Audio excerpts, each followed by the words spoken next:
ज्वाला द्वीप पार्ट 8। भल्लूक चर्मधारियों ने ज्यों ही सुरंग द्वार को बंद किया त्यों ही सुरंग के अंदर गहरा अंधकार छा गया। इस अंधकार में ही उग्रदत्त ने आगे कदम बढ़ाया।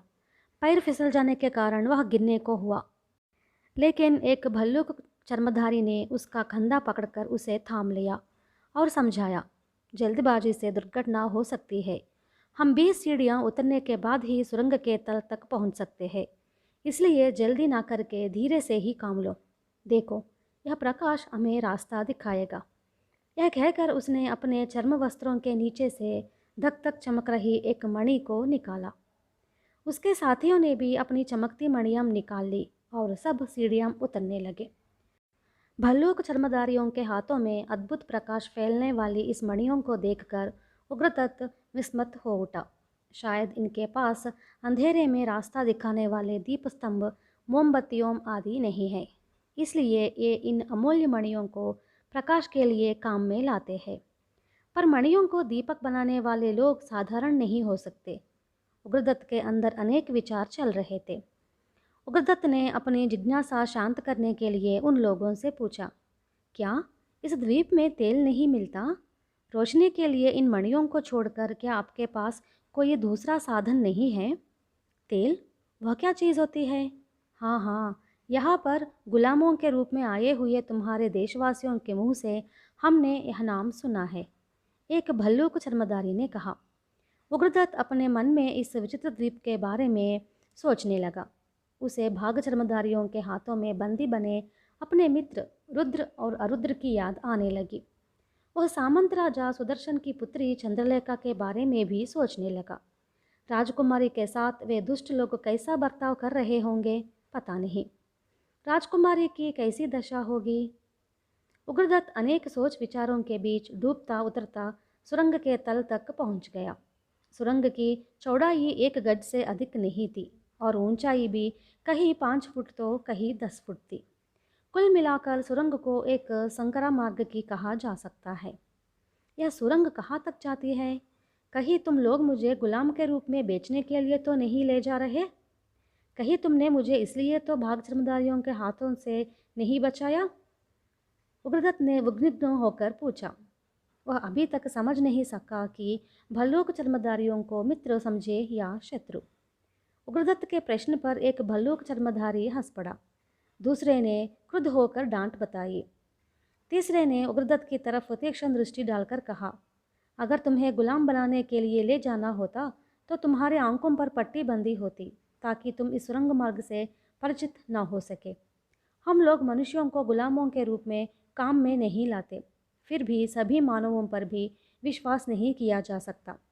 5 उंगलियां बराबर तो नहीं होती। कोई एक विश्वास पात्र है तो दूसरा धोखेबाज। तुम्हारे देश के ही कुछ लोग गुलामों को पकड़ लाने में भाग चर्मधारियों के नेता एक पाद की सहायता कर रहे हैं। क्या तुम नागवर्मा को जानते हो? हाँ हाँ, नागवर्मा को मैं जानता हूँ। उसके बारे में मैंने बहुत सुन रखा है। उग्रदत्त की बात पूरी होने के पहले ही दूसरे भल्लूक चर्मधारी पहले वाले को डांट कर बोला, तुम बहुत अधिक बकवास करते हो। कभी चुप रहना सीखोगे अथवा नहीं?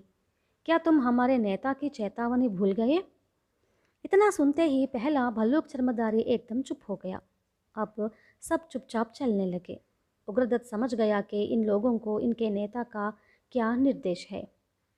किसी भी रहस्य का उद्घाटन नहीं करना है, यहाँ तक कि किसी का नाम भी नहीं बताना है। उग्रदत्त आगे की घटना की प्रतीक्षा करने लगा। सबसे आगे 2 भल्लूक चर्मधारी अपनी हथेलियों पर प्रकाशमणि रखकर चल रहे थे। उनके पीछे उग्रदत्त था और उग्रदत्त के पीछे एक और भल्लूक चर्मधारी था। कुछ मिनटों तक सुरंग में चुपचाप चलने के बाद अचानक ऐसा लगा कि अब सामने सुरंग बंद हो गई है। सामने आड़े ढंग से एक विशाल शिला पड़ी हुई थी। आगे जा रहे भल्लूक चर्मधारी ने शिला में बने एक गहरे स्थान को अपनी तर्जनी से दबाया। शिला थोड़ी सी खिसक गई। दूसरे ही क्षण शिला के पीछे से एक शब्द सुनाई दिया, शरभम। इसके उत्तर में भल्लूक चर्मधारी ने कहा, भल्लूकम। यह उत्तर सुनकर शिला का कपाट थोड़ा और खुल गया। भल्लूक चर्मधारी एक सैनिक ने शिला कपाट के उस ओर से झांक कर देखा। वह हाथ में भारी तलवार धारण किए हुए था। उग्रदत्त समझ गया कि शरभम एवं भल्लूकम उस रात के लिए भल्लूक चर्मधारियों द्वारा निश्चित किए गए संकेत शब्द थे। उग्रदत्त को यह भी लगा कि भल्लूक चर्मधारी भाग चर्मधारियों की तरह क्रूर और अत्याचारी नहीं है और अपने इन दुश्मनों के कारण चौबीसों घंटे इन्हें शंकित और सावधान रहना पड़ता है। इन भाग चर्मधारियों ने सारे प्रदेश में आतंक मचा रखा है और सबके दुश्मन बन गए हैं। क्या एक ही आदमी तुम्हारे साथ लगा? बाकी लोगों को क्या हुआ? उस तरफ से संतरी ने पूछा। उनके बारे में हम कुछ नहीं जानते, लेकिन तुम यह सब क्यों पूछ रहे हो? चमगादड़ की तरह सदा सुरंग से चिपके रहने वाले तुम्हें इन सब बातों से क्या मतलब है? तुम्हें अपना यह छानबीन करने का स्वभाव छोड़ देना चाहिए। यह कहकर आगे वाले भल्लूक चर्मधारी ने शिला कपाट पूरा खोल दिया और आगे बढ़ा। उसके पीछे बाकी लोग भी आगे बढ़े। उग्रदत्त भल्लूक चर्मधारियों के पीछे सुरंग में काफ़ी दूर तक चला था। फिर भी उसे सुरंग का कोई अंत नज़र नहीं आ रहा था। उसे ऐसी शंका हुई कि ऊपर छिद्रों में से भी रोशनी आ रही है और सुरंग की दीवारों के पीछे कोई लोग बात कर रहे हैं। उसे ऐसा प्रतीत हुआ कि संभवतः भल्लूक चर्मधारियों का नेता कंद भाग चर्मधारियों के निरंतर हमले से डरकर ही ऐसे गुप्त स्थान पर अपना समय काट रहा है। चिपकर रहना भी कितना बड़ा अभिशाप है। आगे जा रहा भल्लूक चर्मधारी अचानक रुक गया। उसने हथेली पर रखी मणि को मुट्ठी में कस लिया और उसे फर्श की तरफ नीचे की ओर 3 बार हिलाया। दूसरे ही क्षण ऐसी ध्वनि हुई मानो पृथ्वी फटने जा रही हो। देखते ही देखते भल्लूक चर्मधारियों के पैरों के पास धरती में दरारें पड़ गई और उनके भीतर से आंखों को चौंधियाने वाली रोशनी फूट निकली। यहाँ पर 21 सीढ़ियाँ हैं, खबरदार पैर ना फिसल जाए। इस प्रकार सावधान कर भल्लूक चर्मधारी सीढ़ियाँ उतरने लगा। यह चेतावनी सुनकर उग्रदत्त सावधान हो गया और संभल कर सीढ़ियाँ उतरने लगा। सुरंग के मध्य एक बड़ी भारी खाई थी, जिसमें से दिन की भांति प्रकाश फूट रहा था। उग्रदत्त तथा उसके साथ चल रहे भल्लूक चर्मधारी सीढ़ियाँ उतरकर समतल स्थल पर पहुँचे। वह चारों तरफ दीवारों में मणियाँ जड़ी हुई थी, जिनसे अद्भुत प्रकाश निकल आ रहा था। सामने की तरफ एक ऊंचा द्वार था। उसके कपाट बंद थे। उग्रदत्त को सब कुछ बड़ा रहस्यमय लग रहा था। उग्रदत्त के साथ आए भल्लूक चर्मधारियों में से एक उस द्वार के निकट पहुंचा। उसने कपाट पर मुट्ठी से 3 बार टकटक की। कपाट तुरंत खुल गए। सामने ऊंचे आसन पर एक दृढ़काय व्यक्ति बैठा हुआ था। उसका व्यक्तित्व प्रभावशाली था और उसके माथे पर संकल्प की रेखाएं थी। उसके शिरस्त्राण में भालू के कान लगे हुए थे, जो संभवतः उसके नेता होने का चिन्ह थे। भल्लूक चर्मधारी आसन पर बैठे उस व्यक्ति के निकट गया और मंद स्वर में कुछ बोला। आसन में बैठे व्यक्ति ने उग्रदत्त की ओर देखकर सिर हिलाया और भल्लूक चर्मधारी से कुछ कहा। भल्लूक चर्मधारी तुरंत उग्रदत्त के पास आया और बोला, ये हमारे नेता कंद हैं। इन्होंने आदेश दिया कि मैं तुम्हें इनके पास ले जाऊं। उग्रदत्त निर्भय भाव से कंद के सामने जाकर खड़ा हो गया। उसे विश्वास था कि उस पर किसी प्रकार का अत्याचार नहीं किया जाएगा। कंद ने उसकी तरफ तीक्ष्ण दृष्टि से देखकर कहा, तुम्हारे कितने साथी थे? भाग चर्मधारियों ने तुम कितने लोगों को अपहरण किया था? कुछ 4 लोगों का अपहरण हुआ है, जिनमें एक स्त्री है, उग्रदत्त ने उत्तर दिया। तुम्हें कुछ पता है कि वे लोग इस समय कहाँ पर हैं? कंद ने पूछा। मुझे कुछ पता नहीं है। उग्रदत्त को समझ नहीं आ रहा था कि भल्लूक चर्मधारियों का नेता एक अपहृत व्यक्ति से ये सब सवाल क्यों पूछ रहा है। कहीं इसके पीछे कोई रहस्य तो नहीं है? क्या वह नहीं जानता कि वह बड़ी बुरी दशा से निकलकर उसके सामने आया है और वह किसी भी घटना का ब्यौरा देने में असमर्थ है? उग्रदत्त उसके बारे में कुछ सोच विचार कर रहा है। यह समझकर कंद हंस पड़ा और बोला, मैं तुम लोगों का मित्र हूँ। तुम्हारे देश से मनुष्यों का जो अपहरण होता है, उसमें मेरा कोई हाथ नहीं है। भाग चर्मधारी जैसे शत्रुओं तुम्हारे हैं, वैसे ही हमारे भी है। तुमने स्वयं देखा है कि पहाड़ी गुफाओं तथा सुरंगों के अंदर मुझे किसी प्रकार से गुप्त रहकर अपना समय काटना पड़ रहा है। तुम्हारे देश के लिए ही नहीं, बल्कि ज्वालाद्वीप के लिए भी महामारी बने एकपाद तथा उनके अनुचरों का सर्वनाश करने के लिए मैंने तुम्हारे देश के ही एक व्यक्ति के साथ मिलकर एक योजना बनाई है। शायद उस व्यक्ति को तुम पहचानते हो। मैं उसे अभी बुलवाता हूँ। यह कहकर कंद ने अपने एक अनुचरों को इशारा किया। कंद के अनुचर ने अपने नेता के आसन के पीछे स्थित एक कपाट को खोला। दूसरे ही क्षण मुस्कुराता हुआ रुद्र बाहर निकला और उग्रदत्त के पास आकर प्रेम से बोला, उग्रदत्त, मैंने तुम्हें जीवित देखने की सारी आशाएं त्याग दी थी। तुम मेरे सामने खड़े हो, मैं कितना खुश हूँ। मेरे मित्र रुद्र, कहकर उग्रदत्त परमानंदित हो उठा। उसे भी उम्मीद नहीं थी कि वह इतनी आसानी से अपने एक मित्र को देख सकेगा। फिर उसने बड़ी आतुरता से पूछा, रुद्र कहाँ है? राजकुमारी चंद्रलेखा का क्या हाल है? वे दोनों भाग चर्मधारियों के अधीन है। मुझे कंद के अनुचरों ने बचाया है। रुद्र के स्वर में आशा निराशा का मिश्रण था। कंद उठ खड़ा हुआ। फिर उग्रदत्त से बोला, मैंने रुद्र के मुंह से तुम्हारे बारे में सारी बातें जान ली है। मुझे इतने समय बाद एकपाद तथा उसके अनुचरों का सर्वनाश करने का अवसर प्राप्त हुआ है। हम लोग अवश्य ही सफलता का मुँह देखेंगे। मैंने तथा तुम्हारे मित्र रुद्र ने मिलकर जो योजना बनाई है, इस समय उसकी चर्चा आवश्यक नहीं है। पर मुख्य बात यह है कि हमें तुम्हारे पालक पिता उग्राक्ष और उनके सेवकों का इस द्वीप में लाकर उनकी मदद से एकपाद के दुर्ग पर डेरा डालना है। क्या आपके अपने भयंकर पक्षी राक्षसों को ढोकर यहाँ ला सकते हैं? उग्रदत्त ने पूछा। ऐसे महाकाय व्यक्तियों को ढोने की शक्ति उनमें नहीं है। अगर ऐसा हो सकता तब तो कहना ही क्या था। तुम्हारे सभी बंधु बांधवों को नावों के द्वारा यहाँ लाना होगा, कंद ने कहा। मुझे जब बंदी बनाकर इस द्वीप में लाया जा रहा था, उस समय मैंने देखा था कि इसके चारों तरफ अग्निपर्वत समुद्र तटे तक फैले हुए हैं। मुझे ऐसा दिखाई दिया कि अग्निपर्वतों से निकलने वाला लावा समुद्र तटवर्ती प्रदेशों को शोलों से भर रहा है।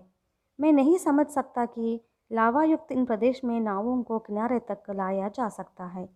उग्रदत्त ने अपनी शंका व्यक्त की। उग्रदत्त की बात सुनकर कंद हंस पड़ा। उसने कहा, मेरे अनुचरों को कुछ ऐसे प्रदेशों का ज्ञान है जहाँ नावों आग के शोलों से बचकर किनारे लग सकती है। ये लोग समुद्र मार्ग से भी बहुत भली भांति परिचित है। राक्षसों को यहाँ तक पहुँचा देने में हमें विशेष कठिनाई का सामना नहीं करना पड़ेगा, किंतु वास्तविक कठिनाई तो एकपाद के दुर्ग को घेरने के समय सामने आएगी। इसके अलावा अगली समस्या उसके संहार की है। बंदी होने के बाद भी उसे मारना बड़ा जोखिम का काम है।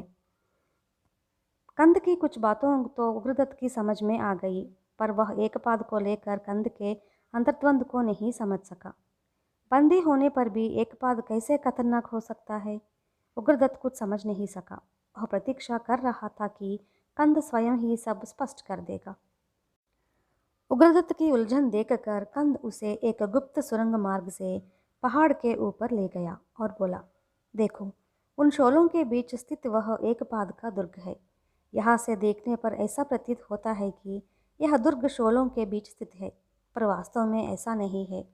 उसके चारों तरफ अग्निपर्वत नहीं है। वहाँ तक पहुँचने के लिए एक सुरक्षित मार्ग है। अगर हमारे पास पर्याप्त बल होगा तो हम उसके दुर्ग पर कब्जा भी कर सकते हैं। पर हमारी वास्तविक कठिनाई यह नहीं है। असली कठिनाई एकपाद का वध करने में है। बस वही सबसे बड़ी समस्या है। यदि एकपाद हमारे हाथ में आ जाता है तो उसका वध करने में क्या बाधा हो सकती है? उग्रदत्त ने पूछा। उसके पास एक अद्भुत शक्ति है।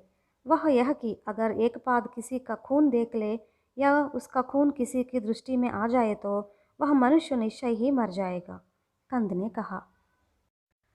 भाग चर्मधारियों के नेता एकपाद की अपूर्व शक्तियों का समाचार सुनकर उग्रदत्त आपादमस्तक कांप उठा। केवल भय ही नहीं, बल्कि एक असंभव सी स्थिति ने उसे थर दिया था। ज्वालाद्वीप में आने के बाद जब उसे पता लगा था कि यहाँ दो पक्ष हैं जो परस्पर शत्रु है और अब वह मित्र पक्ष के कब्जे में है जो भाग चर्मधारियों को नष्ट करने के लिए स्वयं संघर्षशील है, तो उसे बड़ी उम्मीद बंधी थी। पर एकपाद की विचित्र शक्ति के बारे में सुनकर उग्रदत्त काफ़ी हताश हो उठा। वह असमंजस में पड़ गया।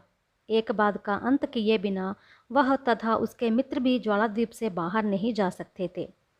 इसके साथ ही सामंत राजा सुदर्शन की पुत्री चंद्रलेखा भी इस समय उस दुष्ट के अधीन थी।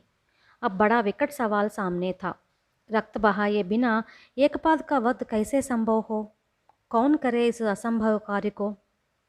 कंद ने एकपाद के बारे में और अधिक बताते हुए कहा, उसका वध करना अत्यंत जटिल समस्या है। एक बार मेरे अनुचरों ने एकांत में उसे बंदी बना लिया था, पर इससे पहले कि मेरे अनुचर भाले उठाकर उसका संहार करे, उसने कटार से अपने चेहरे पर घाव कर लिया। घाव से बह रहे रक्त को देखते ही मेरे सभी अनुचर तत्क्षण मर गए। इसका मतलब है कि उसके सामने जाना खतरे से खाली नहीं है। तो फिर उसका वध कैसे किया जाएगा? उग्रदत्त ने निराश होकर कहा। रुद्र ने बड़ी अर्थभरी दृष्टि से एकपाद के दुर्ग की तरफ दृष्टि डाली।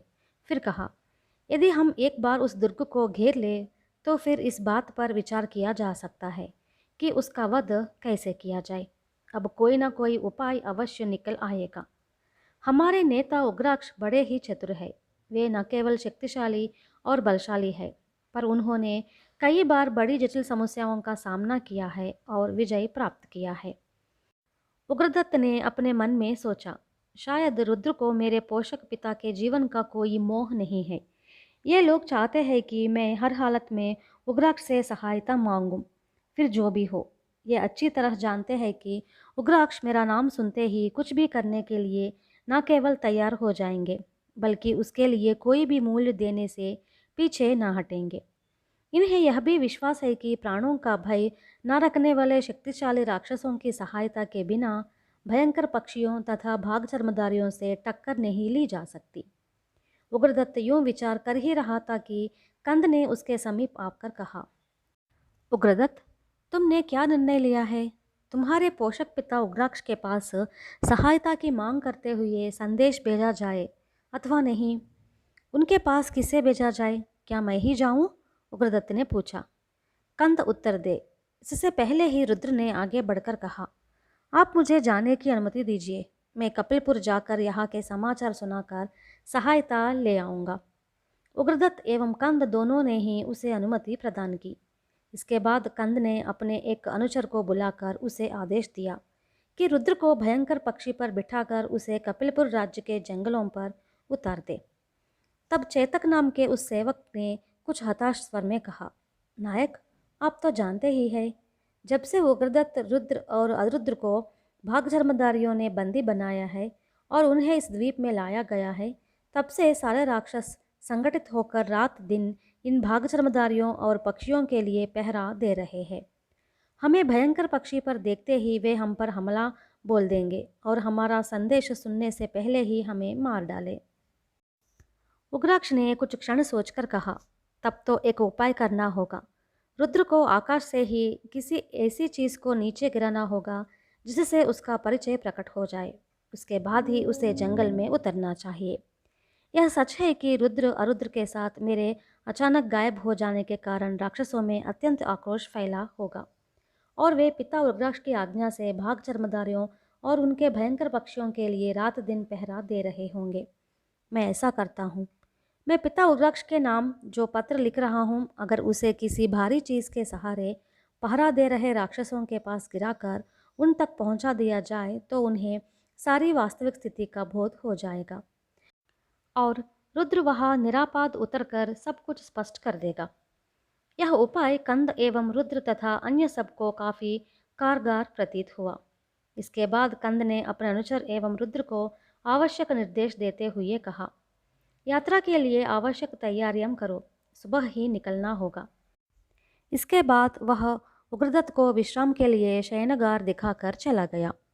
उग्राक्ष अपने दुर्ग के सामने के अहाते में एक भारी शिला पर चिंतामग्न बैठा था। उसने दोनों हाथों से अपना सिर पकड़ रखा था। तभी उसके दो अनुचर दौड़कर उसके पास पहुँचे और हाँफते हुए बोले, महानायक, बड़ा भारी खतरा है, बहुत गड़बड़ है। हमें तो लगता है उसकी बुद्धि मरी गई है। कैसा खतरा, कैसी गड़बड़? क्या बकवास कर रहे हो? कहीं तुम पागल तो नहीं हो गए? किसकी बुद्धि मारी गई है? उग्राक्ष ने आंखें लाल पीले करके अपने सेवकों से पूछा। अपने नायक का तमतमाया हुआ चेहरा देखकर वे दोनों सेवक घबरा गए।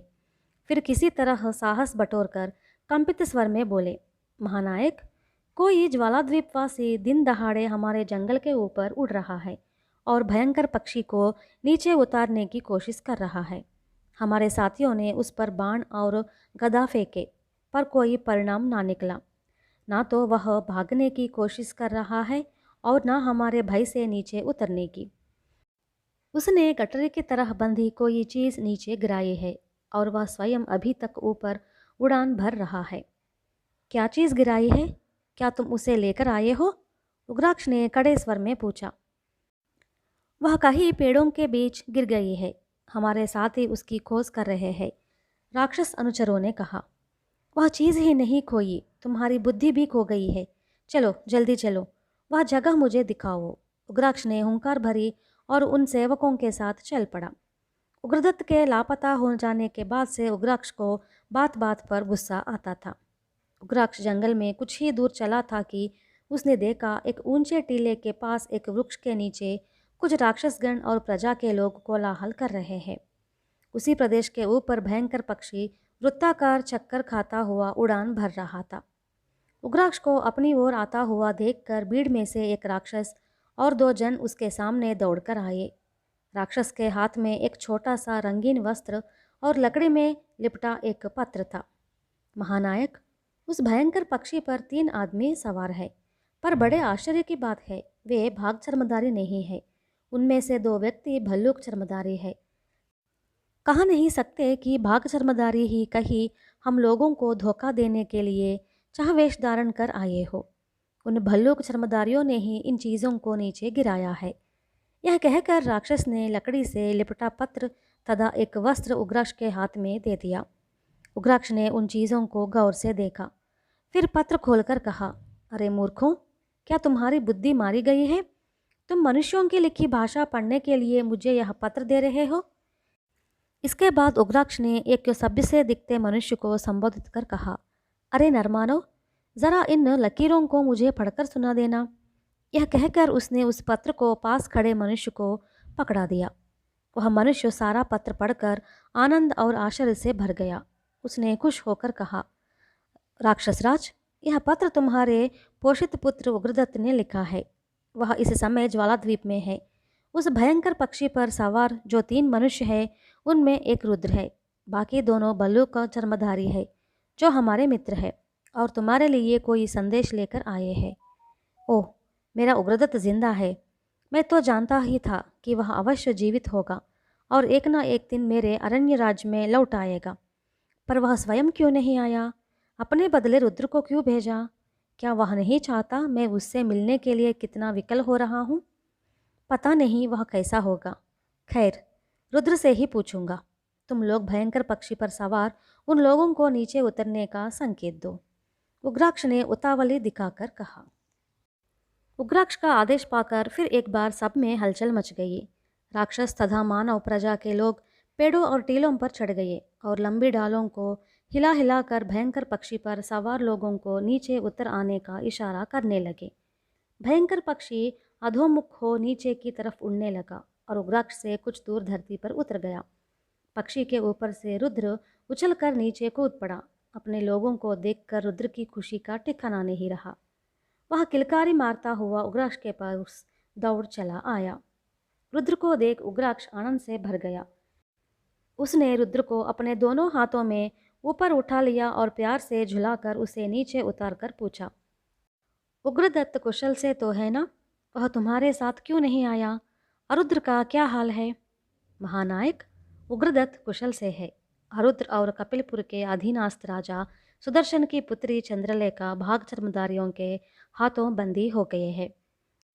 जब तक भाग चर्मधारियों के नेता एकपाद का वध नहीं हो जाता, तब तक ना तो उग्रदत्त यहाँ आ सकता है और ना अरुद्र एवं राजकुमारी चंद्रलेखा को छुड़ाया जा सकता है। इसीलिए भल्लूक चर्मधारियों के नेता कंद और आपके पोषित पुत्र उग्रदत्त ने आपसे सहायता मांगी है। रुद्र ने सब स्पष्ट किया। मेरा पुत्र, मेरा उग्रदत्त मेरी सहायता मांग रहा है? यह क्या कह रहे हो? उसके लिए तो मैं 14 भुवनों को छान सकता हूँ। अपना जीवन मैंने उसी पर तो न्योछावर कर रखा है। मैं तो उसी की आस लगाए बैठा हूँ। अगर वह मेरी आंख बचाकर कहीं छिपना भी चाहेगा तो छिप नहीं सकता। मेरे बाद मेरे इस अरण्य राज्य का राजा भी तो वही है। उग्राक्ष ने उत्तेजित होकर कहा। उग्राक्ष के थोड़ा शांत होने पर रुद्र ने बताया कि किस तरह ज्वालाद्वीप दो पक्षों में बांट हुआ है, भाग चर्मधारी और भल्लुक चर्मधारी। उसने कंद की सज्जनता और सहृदयता के बारे में भी बताया कि कैसे उसने उसके और उग्रदत्त के प्राणों की रक्षा की। रुद्र ने आगे कहा, आप लोगों को नावों पर सवार होकर ज्वालाद्वीप चलना होगा। ज्वालाद्वीप पहुंचने में 2 दिन और 2 रात लगेंगे। आपके मार्गदर्शन के लिए मेरे साथ एक विशेष मार्गदर्शक भल्लुक चर्मधारी भी आया हुआ है। यह कहकर रुद्र ने उग्राक्ष से एक भल्लुक चर्मधारी का परिचय कराया, जिसका नाम शंभुक था। अपने दिए हुए कर्तव्य को पूरा करने के बाद रुद्र पुनः ज्वालाद्वीप लौट गया। मार्गदर्शक शंभुक उग्राक्ष के पास रह गया। उग्राक्ष ने अपनी सेना में से 500 पराक्रमी योद्धाओं को चुना और उसके साथ ज्वालाद्वीप के लिए रवाना हो गया। वे लोग महारण्यों, पहाड़ों तथा नदियों को पार करके 1 सप्ताह बाद समुद्र के किनारे पहुँचे। राक्षसों में से बहुत से लोगों ने पहली बार समुद्र देखा था। उस विशाल सागर को देख वे कानाफूसी करने लगे। इस विशाल जल सागर के बीच जमीन कैसे होगी? कहीं पानी के बीच में जमीन हो सकता है? ऐसा तो हमने कभी देखा ना सुना। ज़रूर इसमें कोई धोखा है। देखना, हमें जल में ही अपने प्राणों की आहुति देनी होगी। राक्षसों की कानाफूसी सुनकर उग्राक्ष उबल पड़ा। कड़क कर बोला, बकवास बंद करो, चलो काम में लगो। सबसे पहले जंगली वृक्षों को काट डालो। उनके लकड़ों से 10 इतनी बड़ी नावों बनाओ कि एक नाव 50 योद्धाओं का बोझ ढो सके। उन पर सवार होकर समुद्र की यात्रा करनी होगी और ज्वालाद्वीप पहुंचना होगा, वरना तुम्हारी आशंका के अनुसार जल में ही प्राण गंवाने होंगे। उग्राक्ष की चेतावनी से राक्षसों में एक ओर भय तो दूसरी ओर आत्मविश्वास और साहस की लहर दौड़ गई। उन लोगों ने महावृक्षों को जड़ सहित उखाड़ डाला और जटाओं में उन्हें आपस में बांधकर बड़ी बड़ी 10 नावें तैयार कर ली। 2-3 दिन बीत गए। सुबह की बेला थी। सारी नौकाएं प्रस्थान के लिए तैयार थी। उग्राक्ष भी अपनी नौका पर सवार होने को था कि कपिलपुर के राजा चित्रसेन के यहाँ से एक दूत संदेश लेकर आया। दूत के मुंह से उग्राक्ष ने जान लिया कि राजा चित्रसेन ज्वालाद्वीप में हुई हार घटना से परिचित है। चित्रसेन ने संदेश दिया था कि वह उग्राक्ष के इस कार्य में अपनी सैनिक सहायता अर्पित करना चाहता है। दूत नवचेतन ने उग्राक्ष से कहा, राक्षस राज, हमारे महाराज चित्रसेन एवं महारानी यह सुनकर अत्यंत विकल हो उठे हैं कि उनके पुत्र अमितसेन का भाग चर्मधारियों ने अपहरण कर लिया है। वे यह जानकर भी अत्यंत दुखी है कि उनके सामंत राजा सुदर्शन की पुत्री चंद्रलेखा का भी अपहरण हो गया है। द्रोही नागवर्मा के साथ महाराजा चित्रसेन ने जो युद्ध किए, उनमें राजा सुदर्शन ने बड़ी सहायता पहुंचाई थी। वे महारानी के रिश्तेदार भी हैं। उनका यह विचार है कि युवराज अमितसेन के साथ यदि राजकुमारी चंद्रलेखा का विवाह हो जाए तो अति उत्तम हो। पर इस समय तो हमारे महाराज युवराज की सुरक्षा के लिए विशेष रूप से व्याकुल है और इसलिए वे आपकी सैनिक सहायता करना चाहते हैं। दूत नवचेतन की बातें सुनकर उग्राक्ष क्रोध से कांप उठा। उसने प्रहार के लिए अपनी शिलागदा उठानी चाहिए, पर फिर संयम होकर बोला, वह युवराज अमितसेन नहीं, मेरा पुत्र उग्रदत्त है। अपने राजा और रानी से जाकर कह दो कि मेरे पुत्र के लिए दुखी होने का हक उन दोनों को नहीं है। किसी सामंत या सुदर्शन राजा को मैं नहीं जानता। मैंने कभी उनका नाम भी नहीं सुना। उसकी पुत्री चंद्रलेखा मेरे उग्रदत्त के लिए योग्य वधू है या नहीं, इसका फैसला मुझे करना है। समझे? अब तुम जा सकते हो।